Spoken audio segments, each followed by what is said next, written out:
Hi guys, aujourd'hui on va parler du film Assassin's Creed et comme peut-être vous le savez, je suis assez fan des jeux.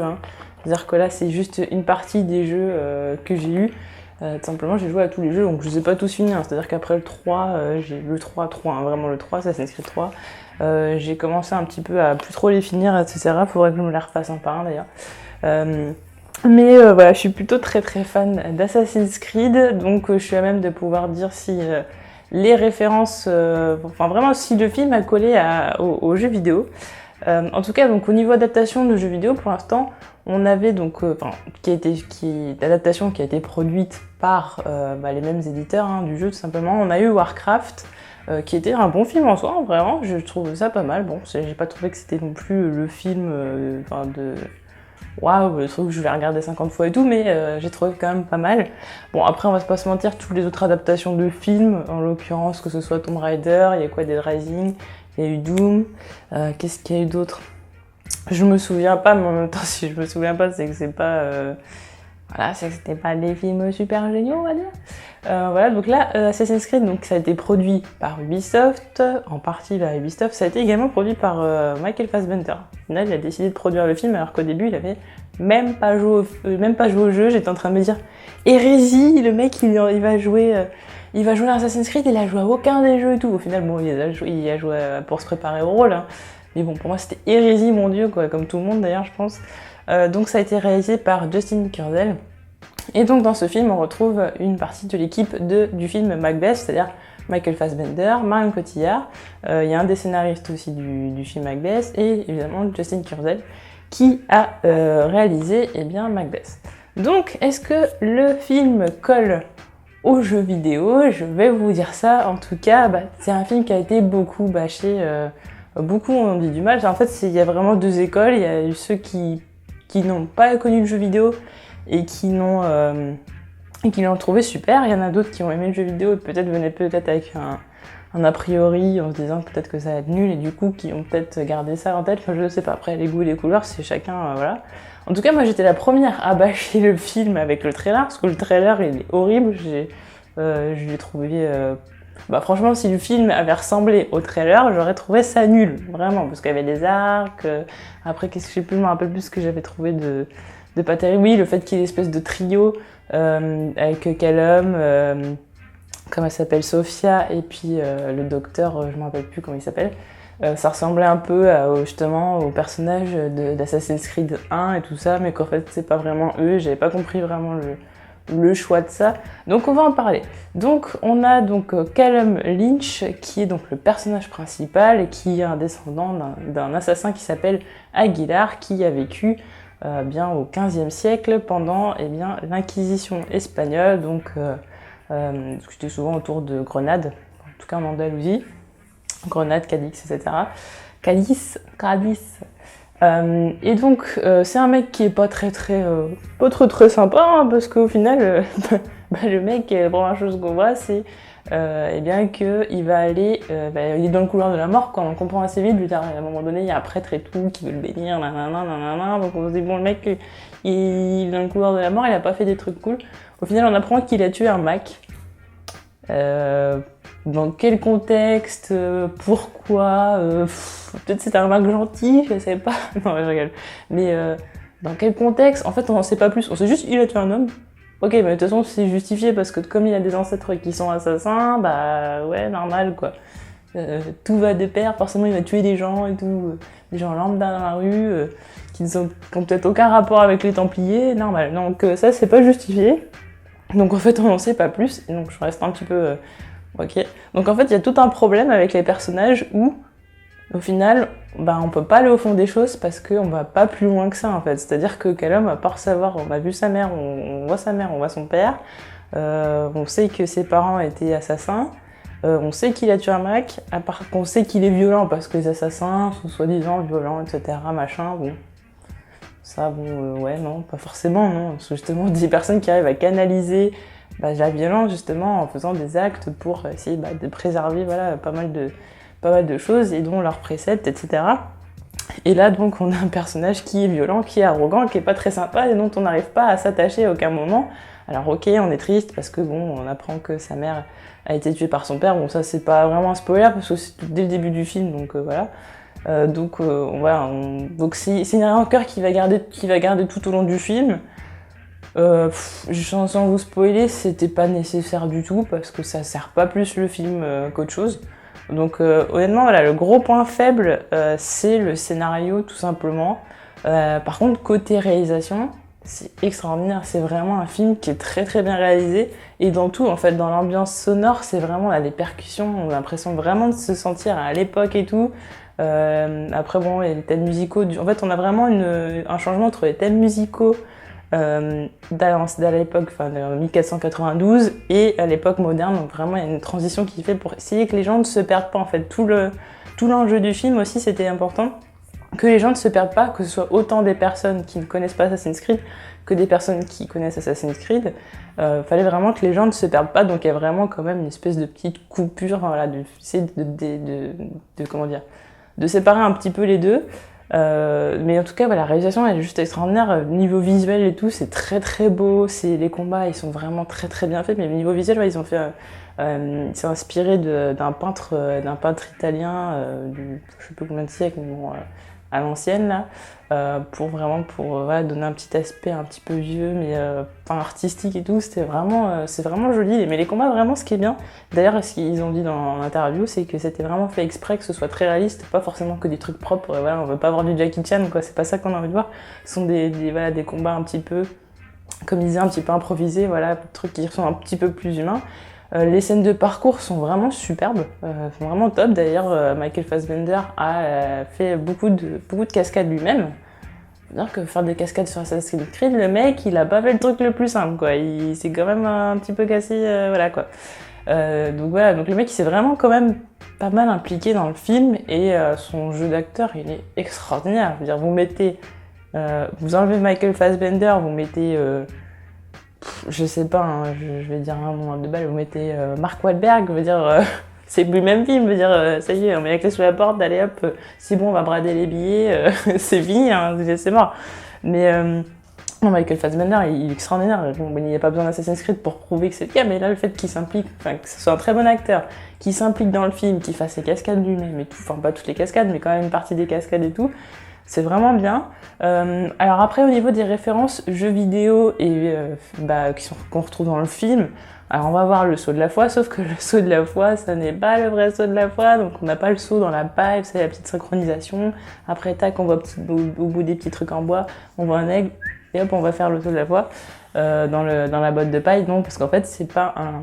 il n'atterrit pas comme dans le saut de la foi, donc non, il n'y a pas de botte de paille, etc. Donc oui, on est déçus, effectivement, on est déçus. Et puis l'animus qui n'est pas du tout l'animus qu'on voit dans les jeux vidéo. Simplement pourquoi ? Parce que c'est pas beau, enfin les grands, il y a un mec qui s'allonge en état végétatif, en train de la bave, le mec il essuie sa bave au coin de la bouche parce qu'il est complètement lobotomisé. C'est pas cool quoi, mais dans le cinéma ça rend pas bien. Surtout qu'en plus il y a beaucoup de... quand il y a des scènes d'action très surtout les parcours, et c'est là où c'est très bien fait. En fait l'animus c'est un gros bras, donc il va...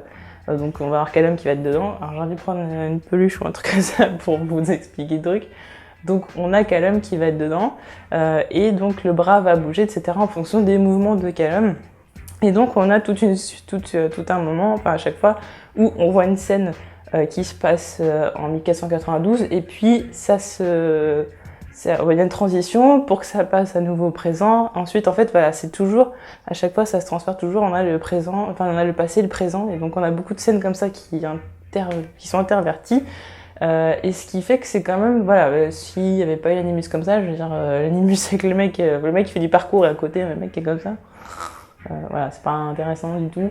Donc le choix est bien. En plus, en fait, il n'y a pas, par exemple, je m'attendais à, je sais pas, une espèce de casque de réalité virtuelle ou un truc comme ça. Pour l'animus, en fait, non, en fait, c'est une espèce de, c'est un peu bizarre, une espèce de fumée où on voit tout ce qui se passe à l'époque, et ce qui fait que du coup, même les personnes extérieures voient aussi ce qui se passe à cette époque-là.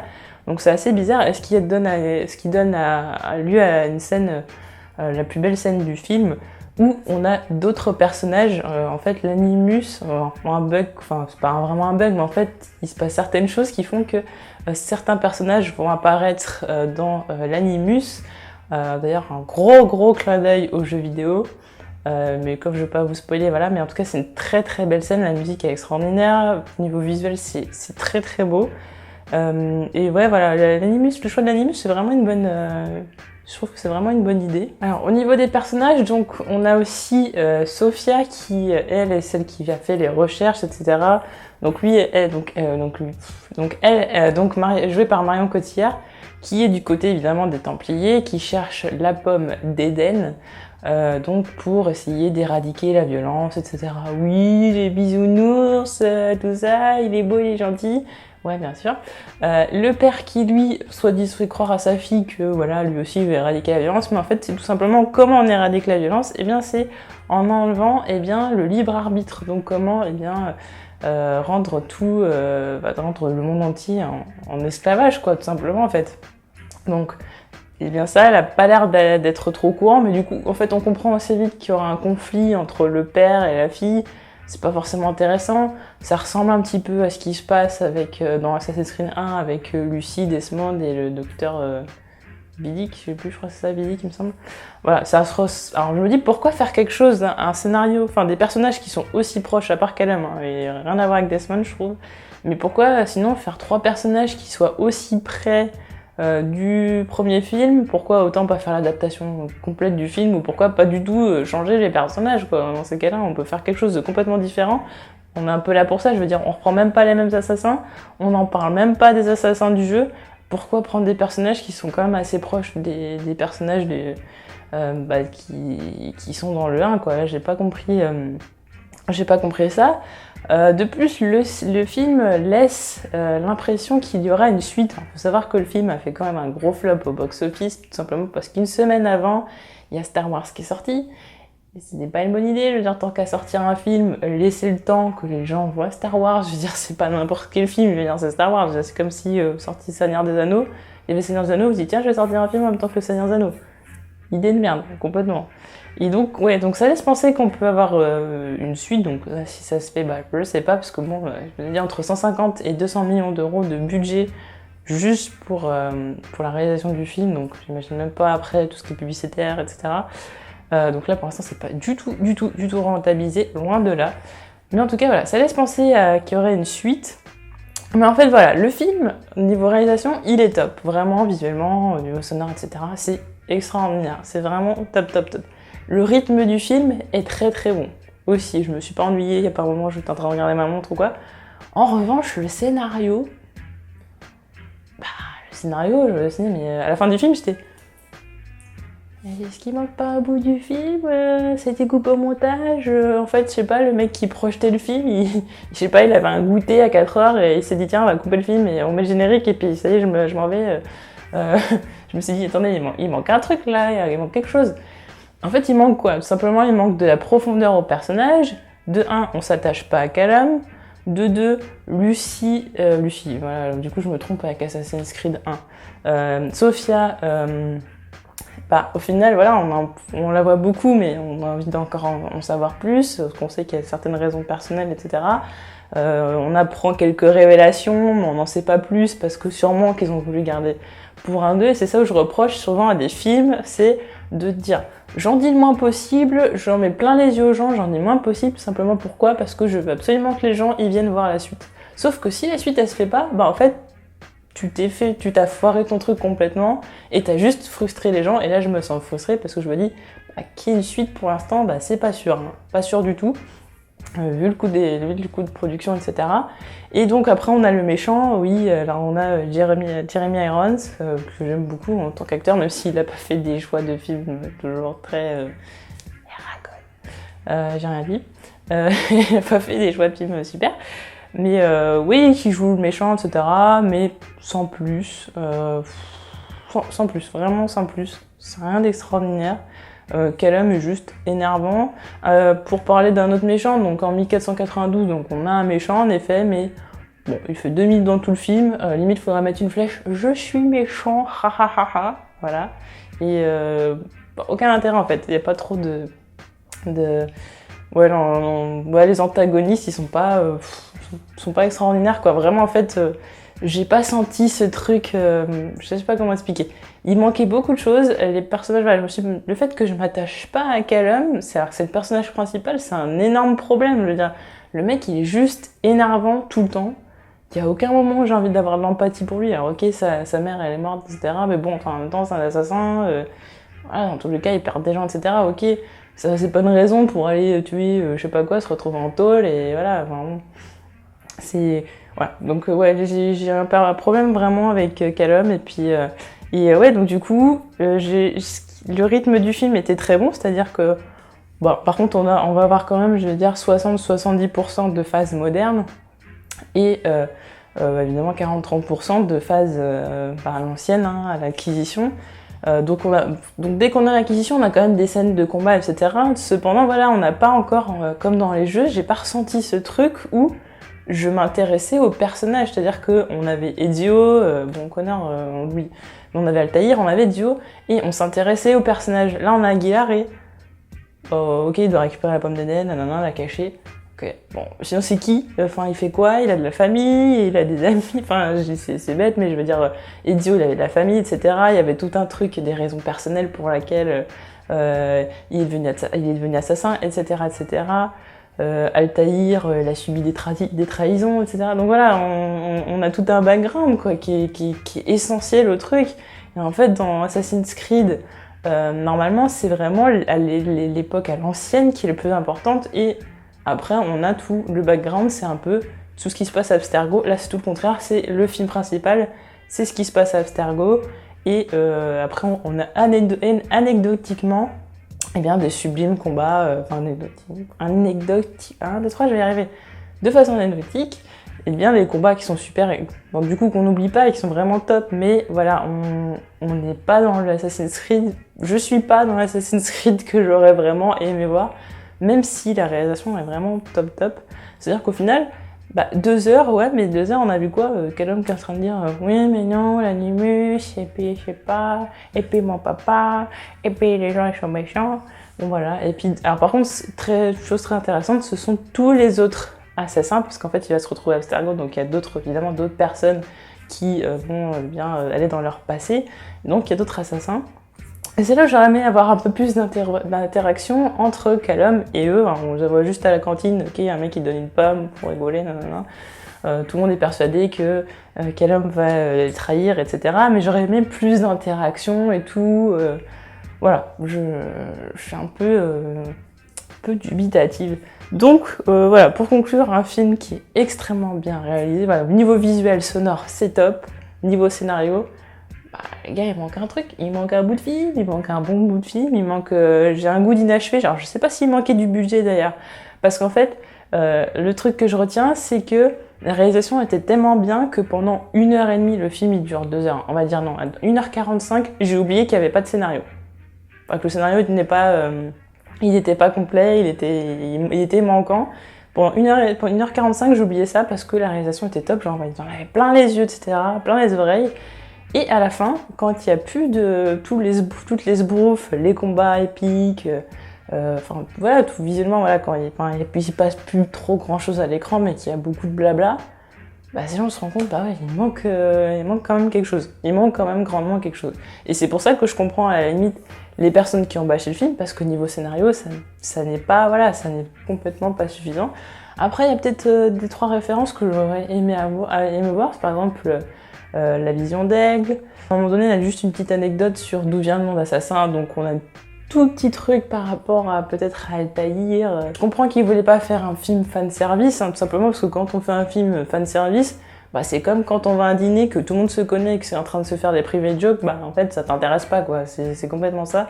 Et du coup, bon, ils avaient peur que les gens arrivent et puis ils se disent, non mais ça c'est quoi, pourquoi les gens ils font, oh, désolé. Bon, ok, je peux comprendre. D'ailleurs, au début du film, on a un petit texte pour expliquer l'histoire, au cas où on n'a pas compris, on est débile, ou au cas où on s'est trompé de ça et on croit avoir vu Star Wars. Mais du coup, ouais, donc c'est habilement fait, voilà, pour que les gens comprennent quand même. Voilà, il n'y a pas trop de fanservice, peut-être pas assez. Voilà, une toute petite chose qui aurait été un petit peu plus intéressante.